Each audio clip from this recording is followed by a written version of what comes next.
On today's show, I'm going to break down the 3 high-risk, high-reward players who could most change the Mets' fortunes this season.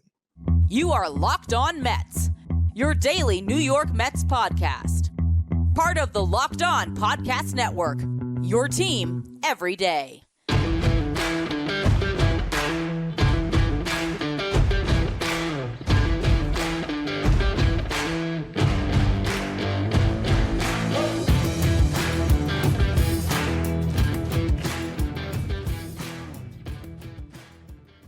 Hello to all you amazing Mets fans. You're watching Locked On Mets, part of the Locked On Podcast Network, your team every day.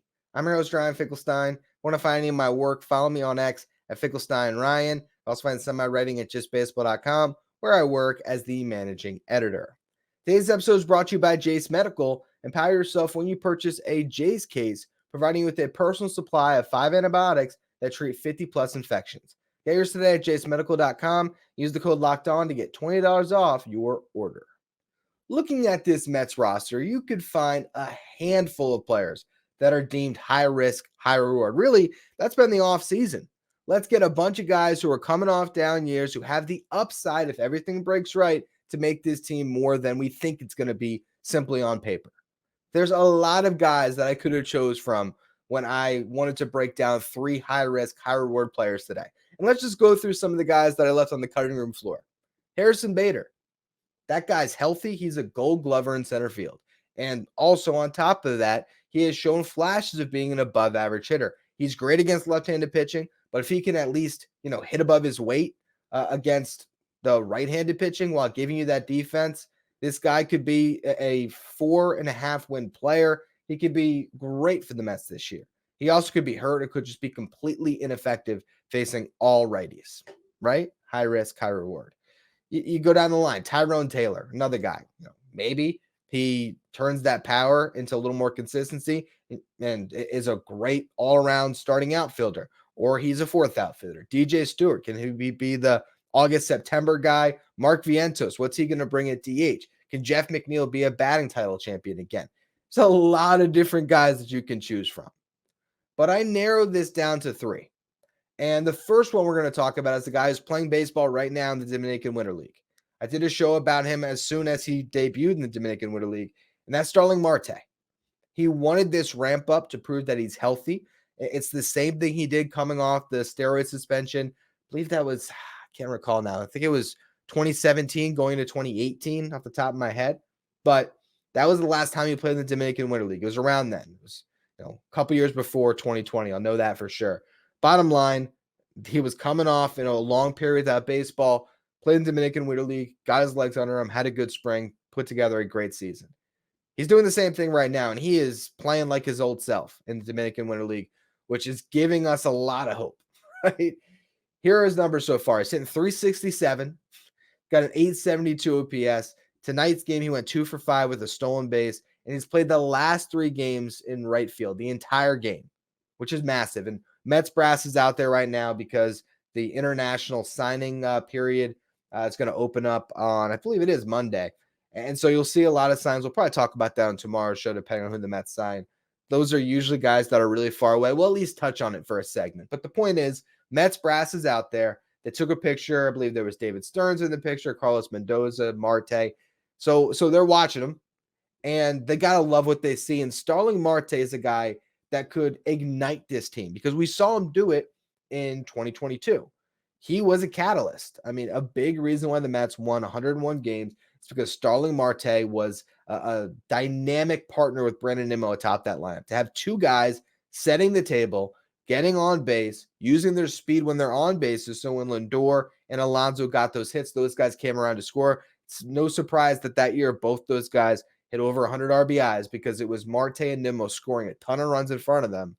That was massive for the Mets. And also, he was solid defensively in right field. The metrics don't love him out there for whatever reason, but you look at the defensive value that he brought that year compared to this past season, and it was a completely different guy. His first step was just way better. He got better jumps on the ball. We know his arm is going to play up in right field, and that's going to be great, but he was playing hurt last year. It's just point blank.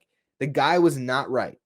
And not only did he have the double groin surgery he was coming off of, but then there was the neck injury, right? I mean, the guy just did not have a completely healthy offseason leading in. He just wasn't right, and it showed. And now you're seeing a completely healthy Starling Marte stealing bases, dropping bunt base hits in the Dominican Winter League. And yeah, that competition is nowhere near Major League Baseball, right? I mean, he should be putting up gaudy numbers, but it's watching him run the bases. It's watching the way that he just looks comfortable out there, that he's got a smile on his face. We didn't see a lot of smiling on Starling Marte's face last year. Now, part of that's because the Mets sucked, but another part of it was that Starling Marte sucked, and it was not a fun year for him, and I think his body was really letting him down. Now, we call it high risk, high reward for a reason. The guy's 35 years old. I mean, there's every chance that he's not going to make it out there for 140 games because guess what? He hasn't done that since 2018, which is, now I'm looking at his Fangraphs page, I can confirm that season coming off the steroids. He played 145 games, the steroid suspension, I should say. Still, since then, the most games he's played is 132. That was the following year. And over the last 3 seasons, it was 120 games played in 2021, 118 games played last season, in 2022. And the last season, it was 86 games played. So the first hurdle you have to clear is getting him on the field. Now, I think a big underrated element to Starling Marte this year is how much I think he's going to be used as the DH. Now, if Mark Vientos takes off, of course, he might be your everyday DH. If DJ Stewart looks great, he might be out there. But I think we're even going to see a little more DJ Stewart in the outfield too. So if Stewart's hitting, you might see him in left. But I think what you're going to see a lot of is when Tyrone Taylor's playing, he's going to be in right field. And so that's going to allow Marte to be the DH. I see a lot of games. Harrison Bader in center, Tyrone Taylor in right, Brandon Nimmo in left, and Starling Marte at DH. What does that do for you? It gives you a great defensive outfield. It takes Marte off his feet for a lot of the game. So let's just say he gets 2 DH games a week. And those are pseudo off days for him.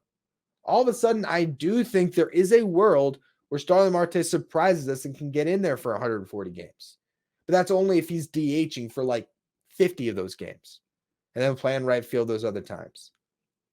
But I do believe that Starling Marte could put together a great season. He has the talent. We watched it in 2022. If this guy's healthy, he can hit over 290 again. And then you plug him right back in that 2-hole. And with the way this lineup is constructed, to be able to put a table-setting righty in between Brandon Nimmo and Francisco Lindor. So then you have Pete Alonso batting cleanup. And then we'll see if they can add a DH, or if they don't, whatever. The point is, it lengthens your lineup so much. Otherwise, if you have Jeff McNeil batting second, well, now you got lefty, lefty, lefty stacked, and they have a lot of right-handed hitters. So it'd be better served from the Mets if they could plug Marte back in that 2-hole and then have Jeff McNeil maybe bat behind Alonso as the 5th hitter.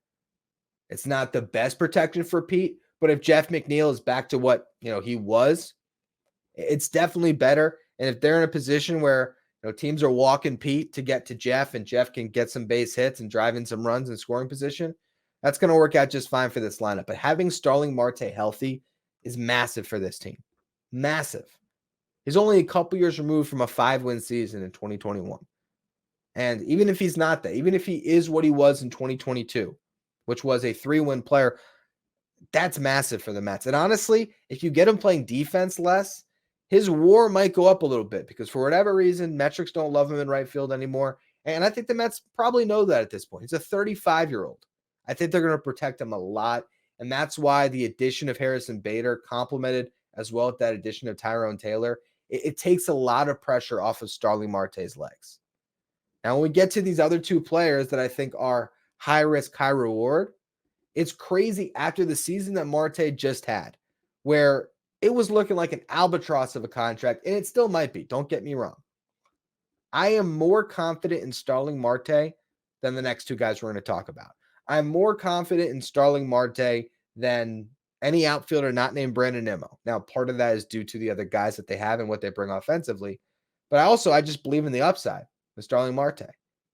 And I think he'll be a top 5 hitter on this team. Now you say, what do what's so great about him being a top 5 hitter? He's getting paid to be at least that, right? But when you remember that you should be getting solid production from Alonso, Lindor, and Nimmo, you sort of count on that. And you hope for a bounce back from Jeff McNeil. You also have someone like Francisco Alvarez who has the chance to pop off.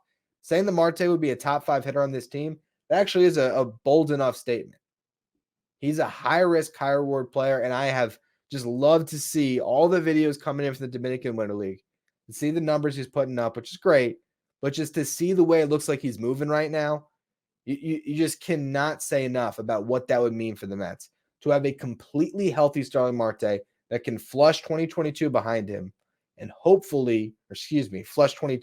Isn't it crazy that it's 2024? It still blows my mind. Flush 2023 and get back to being like the 2022 guy in 2024. I hope it's going to happen, and I feel better about that than our next guy, which is Brett Baty. But if you're talking about high risk, high reward, let's discuss the Mets third baseman. I'll get to that in just a minute. First, though, today's episode is brought to you by eBay Motors. Passion, drive, and patience. What brings home the winning trophy is also what keeps your ride or die alive. eBay Motors has everything you need to maintain your vehicle and level it up to peak performance. From superchargers to roof racks to exhaust kits, LED headlights, and more. Whether you're into speed, power, or style, eBay Motor has got you covered. With over 122 million parts for your number one ride or die, you'll always find exactly what you're looking for. With eBay's Guaranteed Fit, your part is guaranteed to fit your ride every time or your money back. Because with eBay Motors, you're burning rubber, not cash. With all the parts you need at the prices you want, it's easy to turn your car into the MVP and bring home that win. Keep your ride or die alive at ebaymotors.com. Eligible items only. Exclusions apply. eBay's Guaranteed Fit only available to U.S. customers. Today's show is also brought to you by FanDuel. We are now through the NFL wildcard round of the playoffs. If you want to get in on the action, go to FanDuel, America's #1 sportsbook. Right now, new customers get $150 in bonus bets guaranteed when you place a $5 bet. It's $150 in bonus bets, win or lose. The app is so easy, and there's so many different ways that you can bet. You can look at live same-game parlays. You can find bets in the new Explore tab. You can make a parlay in the Parlay Hub, which is the best way to find popular parlays. With NBA action going on as well right now, there's always a parlay you can choose from, whether it's combining different games or combining a game with the player's result, whether it's the over-under on points, rebounds, assists, three-pointers made. And also, for our baseball fans out there, we got MLB futures that are starting to roll in. There's so much you can find over at FanDuel. And remember, you place that $5 money line bet, you're going to get $150 in bonus bets, win or lose. So visit FanDuel.com/lockedon to make your first bet a layup. FanDuel, official partner, the NFL. Our next high-risk, high-reward player is a guy who has somehow become one of the most polarizing players on this roster. Yes, I'm talking about Brett Baty at third base. There are Mets fans who are just out on this guy. Completely done. Think he's horrible because he had a bad year. He hit .212, and that was in nearly 400 plate appearances. He played 108 games. You look at his wins above replacement, right? This tells us how valuable he was, how many wins he brought the ball club above and replacement level player. -0.5. He was a net negative. The New York Mets would have been better to have Eduardo Escobar at third base all year last year than Brett Baty based on the performance that he put forward. He struck out at a career high, basically, 28% of the time. Just looked lost. You can't find any statistic from last year that points to positive regression from Brett Baty, except for this one. Look at the track record before it, and look at what the projection models are saying for Brett Baty. Now, projection models, they're not 100% accurate, of course, but they give you a sense of, what the numbers are going to tell us for what Baty should do this year. He's projected between Steamer and Fangraphs depth chart, which I believe is the same. Well, it's close to the same thing. I think depth chart just takes in playing time into account. So, you look at the stats he has in the projections. He has 42 extra plate appearances with Fangraphs depth charts compared to Steamer. Regardless, here's what projection models are saying for Brett Baty. A 248 average, a 320 on base, a 420 slug. So put that together, that's a 740 OPS, which I think like I said that in the past, right? If Baty just gave you like a 750 OPS, you'd be pretty happy about it. 16 home runs from one of the models, 15 from the other.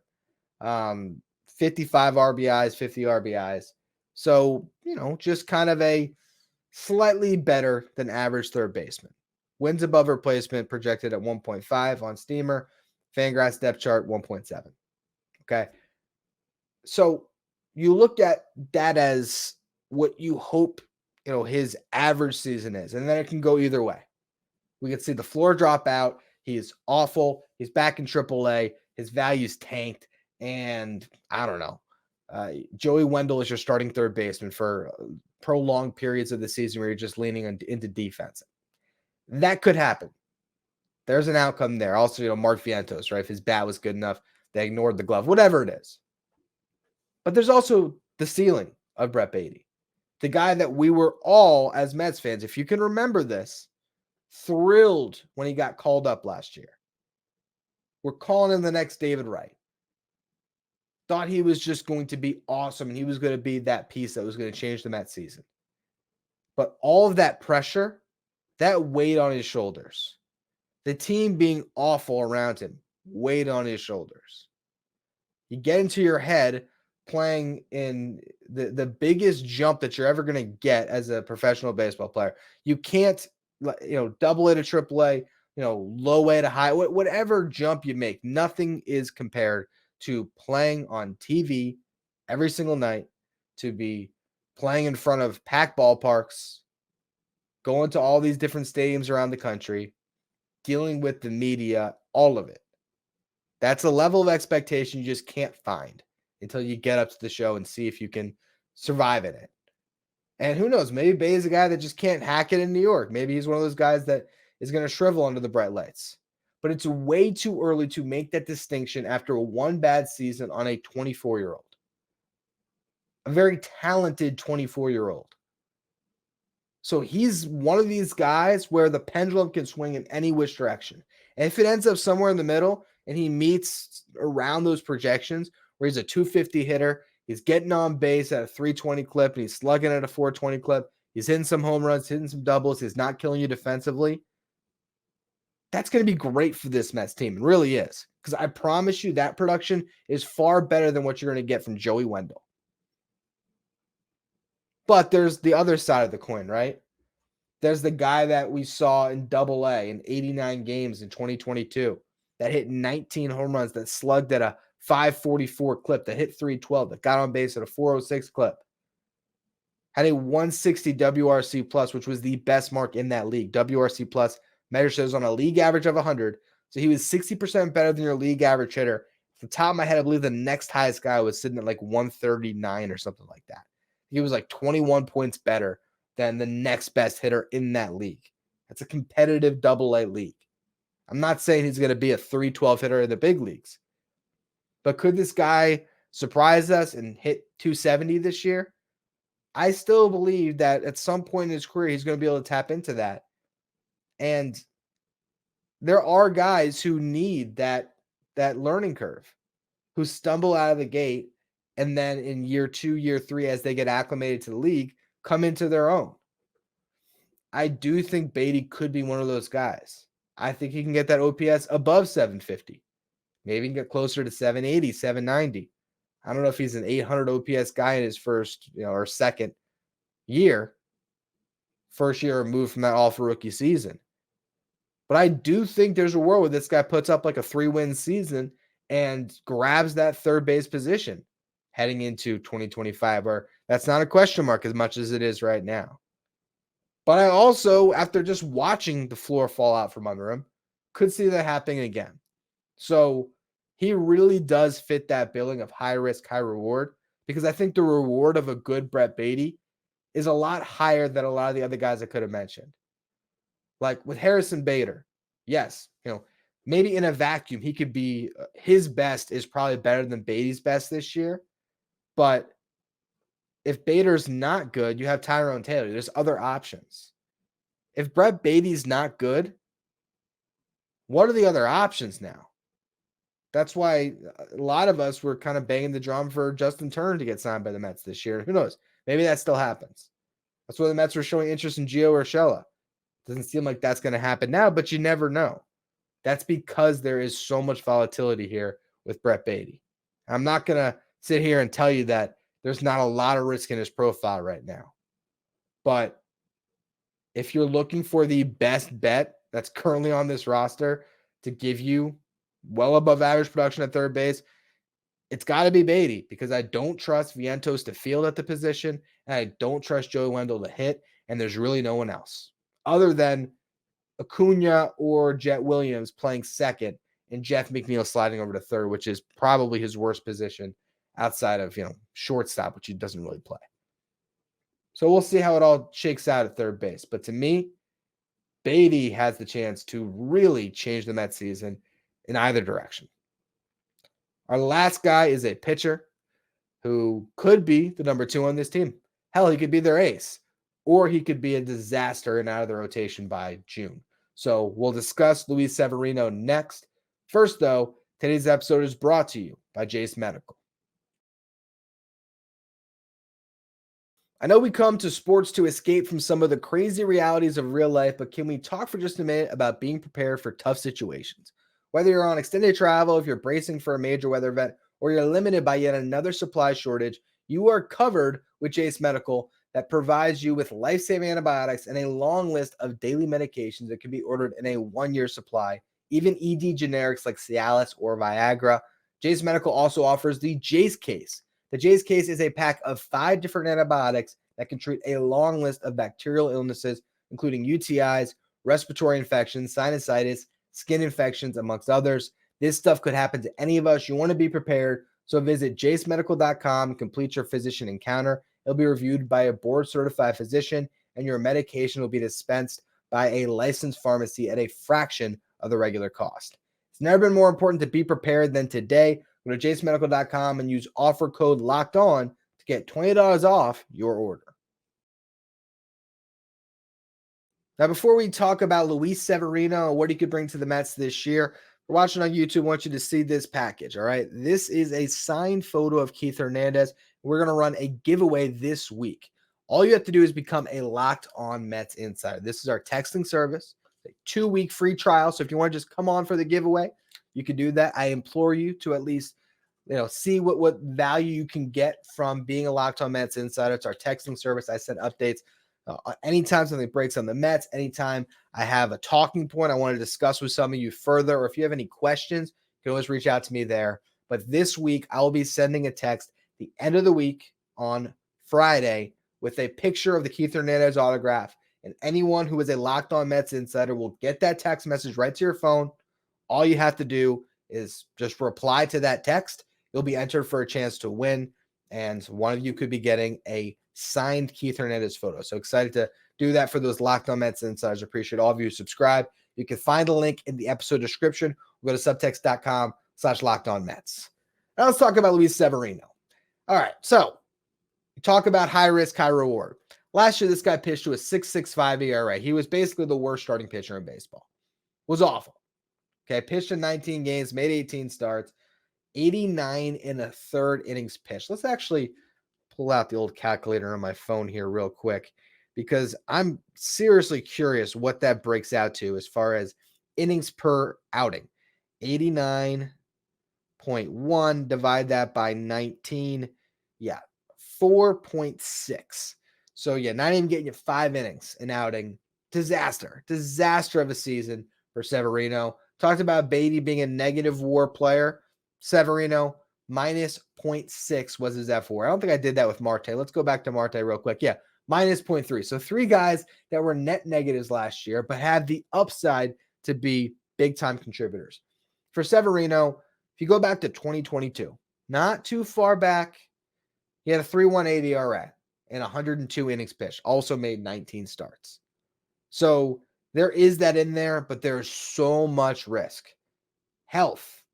When's the last time this guy made 30 starts? It was before Tommy John, 2018. And that guy was heading towards a 9-figure payday, probably a $200+ million payday. You look at those 2 seasons, 2017, 2018, 31 starts, 32 starts in those 2 years. He was healthy, over 190 innings pitched each year. He had a 2.98 ERA in 2017, a 5.6 FWAR. 2018, he had a 3.39 ERA, 5.4 FWAR. Strikeout per 9, over 10 in each of those seasons. Now, in 2022, a strikeout per 9 of 9.88. Slightly down, but still solid numbers. Walks a little bit up from his peak. Home run per 9, a little bit up. But again, he was a semblance of the pitcher that he was before. Can he get back to that? Can he get back to 80% of that? If Severino is healthy for 30 starts, he's not tipping his pitches, and he's pitching like the guy we saw in 2022, and it's a low 3 ERA, over 160 innings even. That is a massive win for the New York Mets, and that changes the complexion of their rotation. If they could confidently hand the ball to Severino in a playoff game, if they were fortunate enough to get that far, that would be just hitting the jackpot on this guy. But because it's hitting the jackpot, it shows you the risk in gambling on a guy like Severino. Now, I think why the Mets did it is because you look at the upside of Severino and you compare it to the other one-year flyers, even Sean Manaea, who got a 2-year deal, who the Mets actually signed. The reward you could get on Severino is better than Manaea. It's better than if they got Frankie Montas. It's better than Tyler Mahle coming off Tommy John. You don't get him for the first half of the season. It's better than Kenta Maeda or any of these guys that were out there. You sign Severino to hope that he is that dude from just 2022 even.